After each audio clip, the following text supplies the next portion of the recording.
नमस्कार, आप देखना शुरू कर चुके हैं टीवी भारत 24। मैं हूं मनोज सिंह राजपूत। आप देखना शुरू कर चुके हैं टीवी भारत 24 का डेली शो द खास खबर।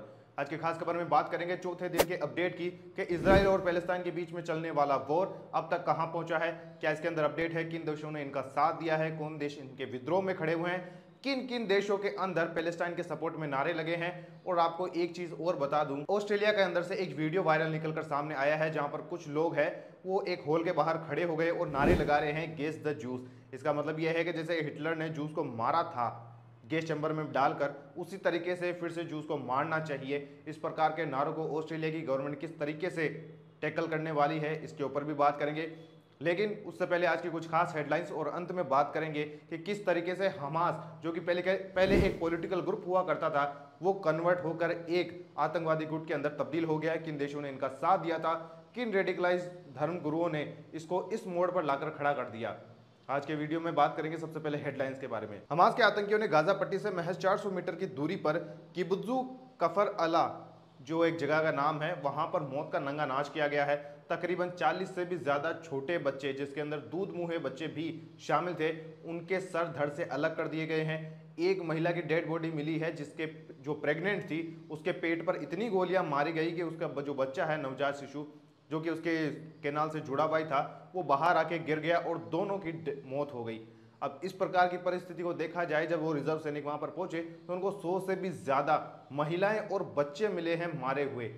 कई खबर तो ऐसी भी निकाली जा रही है कि 100 से भी ज्यादा अधिक जो लोग हैं वो हमास के द्वारा कैप्चर करके ले जाए जा चुके हैं। छोटा सा गांव था, कुछ खास बड़ा नहीं था, लाशों को उन्होंने कैप्चर कर लिया है। और इस प्रकार की बर्बरता देखकर कई देश इनके विरोध में आना शुरू हो चुके हैं। वहीं यूएस की एक कोई कांग्रेस वूमन है, उनका भी वीडियो काफी ज्यादा वायरल हो रहा है, जहां पर इस बर्बरता के बारे में उनसे पूछा गया तो उन्होंने किसी भी प्रकार का कोई जवाब नहीं दिया, क्योंकि वो कहती है कि मैं प्रो पैलेस्टाइनियन हूं।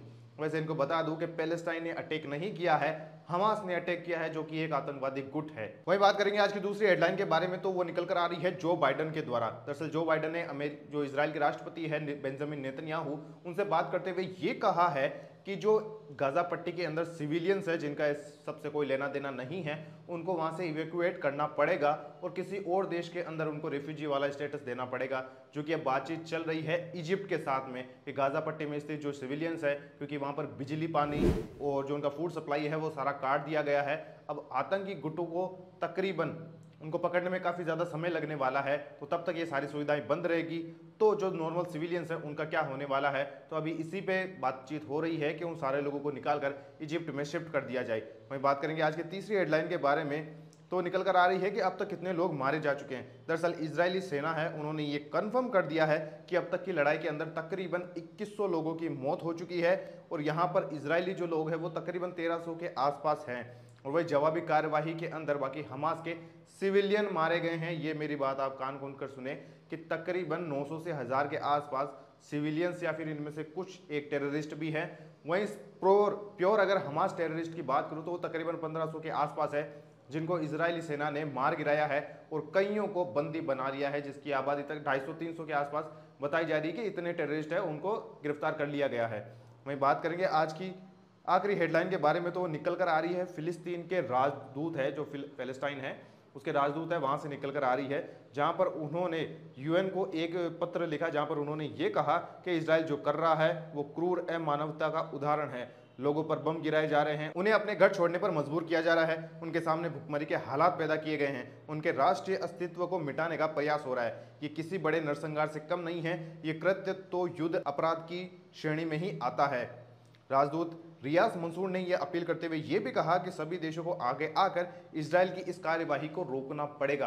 वैसे बता दूं आपको कि यूनाइटेड नेशन का जो काउंसिल है उसके अंदर पहले ही ये बातें हो चुकी है कि अगर किसी देश के ऊपर हमला होता है तो उस देश को पूरा अधिकार है कि वो अपनी टेरिटरी की रक्षा करे, और इसी के चलते इजराइल अब अपना काम कर रहा है। वैसे बता दूं कि अगर इतने ही लोग मारे जा रहे हैं, लेकिन उसके बावजूद भी हमास यानी गाजा पट्टी से लगातार रॉकेट दागे गए हैं, जो कि आयरन डोम, जो कि खुद इजराइल का एक डिफेंस सिस्टम है, उसके द्वारा हर रोज उनको रोका जाता है। आज की अपडेट की बात करूं तो अब तक तकरीबन 16 के आसपास जो रॉकेट है वो दागे गए हैं, जिनको हवा में ही नष्ट कर दिया गया है, सीधी सी बात है। अब बात करेंगे आज के बारे में कि पैलेस्टाइन को लेकर सोशल मीडिया के ऊपर किस प्रकार के जो वॉरफेयर्स है वो चल रही है। वैसे बता दूं आपको कि जो लोग सपोर्ट कर रहे हैं इसराइल के अंदर। पैलेस्टाइन का तो बता दूं, पैलेस्टाइन ने अटैक नहीं किया है, ये अटैक हमास ने किया है।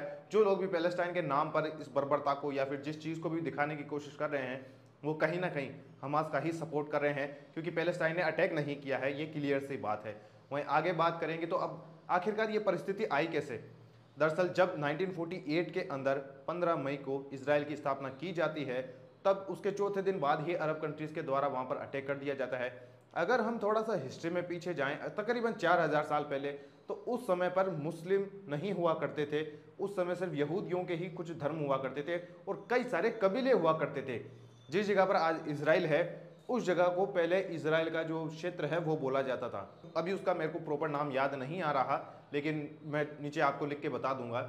वहीं आगे बात करेंगे तो जब 1500 साल बाद इस्लाम की शुरुआत होती है, तब जाके प्रॉफिट मोहम्मद साहब थे, उन्होंने इनको जो यहूदी थे उनको अपना दुश्मन बनाया था। तब से उनका प्रोसिक्यूशन होना स्टार्ट हुआ, उनके मंदिर तोड़ दिए गए और जहाँ मंदिर टूटे उसके जस्ट बगल के अंदर अलग सा मॉस्क को भी बना दिया गया, जो कि उनके नेक्स्ट प्रॉफिट थे। उन्होंने 1635 के अंदर उसको बना के तैयार किया था और उसके बाद 1035 के अंदर वो मस्जिद वैसी की वैसी ही है। अभी जो आप मस्जिद देख रहे हो वो 1035 के अंदर ही बनाई गई थी। वहीं बात करेंगे पैलेस्टाइन वाले इशू के बारे में, तो जैसे जैसे इसराइल के ऊपर अटैक हुए, उन्होंने धीरे धीरे करके जो पैलेस्टाइन वाला इलाका था उसको अपने काबू में करना शुरू कर दिया। इस्लाम के आने के बाद में जॉर्डन वाला जो इलाका है वो मुस्लिमों के पास चला गया। उस टाइम के जो राजा थे वो उस पूरे एरिया को कंट्रोल किया करते थे जहाँ पर आज इसराइल है। फिर इसराइली जैसे धीरे धीरे आकर वहाँ पर बसना शुरू हुए, उन्होंने ज़मीनें खरीदी है जो वहाँ पर मुस्लिम लोग रह रहे थे। अब उसी जमीन को वापस लेने के ये सारे प्रयास चल रहे हैं। अब इसके अंदर भी दो गुट हो चुके हैं। पहला है फाता, जो कि एक पॉलिटिकल विंग है, उसके बाद जो पैलेस्टाइन अथॉरिटी है वो भी फाता के साथ में जुड़ी हुई है, और दूसरा है हमास। हमास आपको बता दूं, मुआवजा अल इस्लामिया नाम का पहले गुट हुआ करता था 1987 के अंदर, उसी से आगे चलकर ये हमास बना है, जिसका कारण इवेंचुअली इसराइल ही है। गाजा पट्टी में स्थित जो लोग हैं वो रेडिकलाइजेशन लोगों के प्रभाव में आ गया। प्रभाव में आने के पीछे के कारण थे ईरान और साथ में कतर, जो कि इसराइल को पसंद नहीं किया करते थे। 6 डे वॉर के बाद में ये लोगों को समझ आ गया, अरब कंट्रीज़ को, कि वो उनसे जीत नहीं सकते। और 1973 के बाद तो ये मामला और भी ज़्यादा खराब हो गया, जहाँ पर कई सारे देशों ने अपने हाथ पीछे खींच लिए और जो रेडिकलाइज धर्मगुरु थे उनको पैसा देना भी बंद कर दिया। लेकिन ईरान ने बंद नहीं किया, उन्होंने हिजबुल्लाह के तहत या फिर और भी कई सारे आतंकवादी गुट के तहत हमास के आतंकियों को सपोर्ट करना शुरू रखा। उनको रॉकेट दिए, उनको वेपन्स दिए, उनको पैसे दिए। वैसे आपको बता दूं, यासिर अराफात जब मारा गया 2004 के अंदर, तो जो उसकी बीवी थी वो जर्मनी के अंदर रहती थी, उसके पास अकाउंट के अंदर बिलियंस ऑफ डॉलर मिले हैं और साथ में क्विंटल के अंदर सोना मिला है। एक क्विंटल के अंदर 100 किलो होता है और कई 100 किलो सोना मिला है। अब यासिर अराफात कौन सा नया बिजनेस करता था कि उसके पास इतना पैसा आया। ये वही काम होता है कि वॉर मॉन्गरिंग करना या फिर लड़ाई करवाना एक टाइप का बिजनेस होता है, और इसी बिजनेस के बीच में लोगों के बच्चे मरवाओ और पैसे कमाओ, यही सब चलता रहता है। ये पूरी जियोपॉलिटिक्स टर्म्स होती है, इसके अंदर धर्म का इतना बड़ा रोल तो नहीं होता जितना मेरा मानना है। आज के वीडियो में बस इतना ही। मैं मिलता हूँ कल फिर आपसे एक और वीडियो के साथ में, तब तक देखते रहिए टीवी भारत 24। जय हिंद, जय भारत।